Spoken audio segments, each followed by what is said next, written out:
Subject ఉండాల్సిందే. ఉమ్, అన్నీ నేర్పుతున్నాం కదా, ఉమ్, ఇది కూడా ఒక పాఠ్యాంశం కింద ఉండనియండి అంటే.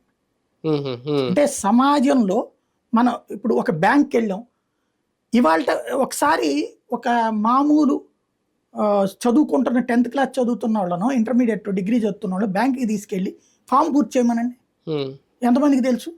అదే, అవును. నిన్న బీహార్లో బీహార్లోను బెంగాల్లోను ఉమ్, ఆ, ఇది కోర్టు వ్యాఖ్యానించింది, సుప్రీంకోర్టు. ఉమ్, ఏంటంటే పంచాయతీల్లో ఉన్న టీచర్లు, అంటే వాళ్ళని బీహారే ఉమ్, పంచాయతీల్లోనే టీచర్లు నియమిస్తారట అక్కడ. ఉమ్, ఆయా పంచాయతీల పరిధిలోనే టీచర్లను రిక్రూట్ చేస్తారు. ఉమ్, వాళ్ళని మెయిన్ స్టేట్ టీచర్ల కిందకి మారుస్తానని అప్పుడు ఏదో హామీ ఇచ్చాడు ఉమ్, నితీష్ కుమార్. ఉమ్, హామీ ఇచ్చిన తర్వాత దానికి సంబంధించి వాళ్ళకి ఒక టెస్ట్ పెడతాము, ఉమ్, అంటే మనకు మామూలుగా అంటారు కదా కాంట్రాక్ట్ లెక్చరర్లని Hmm. పర్మనెంట్ చేయాలంటే, ఉమ్, లేకపోతే అవుట్ సోర్సింగ్ వాళ్ళని పర్మనెంట్ చేయాలంటే పరీక్ష పెడతామని చెప్పి. ఇప్పుడు వీళ్ళకి పెట్ల ఉమ్, మన సచివాలయ ఉద్యోగులకి ఉమ్, ముందు ఎగ్జామ్ అవును, పెట్టాకనే కదా పెట్టారు confirm. పెట్టారు ఫస్ట్. ఫెయిల్ అయిన వాళ్ళని వదిలేశారు కదా, అట్లాగ ఉంటది కదా. ఉమ్, అట్లా టెస్ట్ పెడతామంటే అట్లా టెస్ట్ పెట్టడానికి లేదు, మేము ఎన్నాళ్ళ నుంచి టెస్ట్ రాసాం, ఇదే పాఠాలు చెప్పాం కదా, ఉమ్. మమ్మల్ని కంటిన్యూ